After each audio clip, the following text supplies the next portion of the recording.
मोहनारे साधु पितरंक सिंहासन पर्व पालन।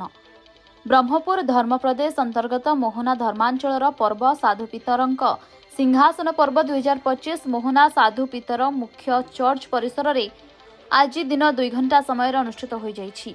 ब्रह्मपुर धर्मप्रदेशर धर्माध्यक्ष डॉ शरत चंद्र नायक जोगदेई वाक्य प्रचार माध्यम चलित 2025 आशार जुबिली वर्ष उपलक्षे पितरंक भली निज निज जीवन में जेकोसी परिस्थिति रे निराशा न होई आशारे प्रभु जीशुंक पाखरे विश्वास और भरोसा रखी आशार तीर्थयात्री भाव में आगे जावाई से पोषित ख्रीष्ट विश्वासी को उपदेश देइथिले।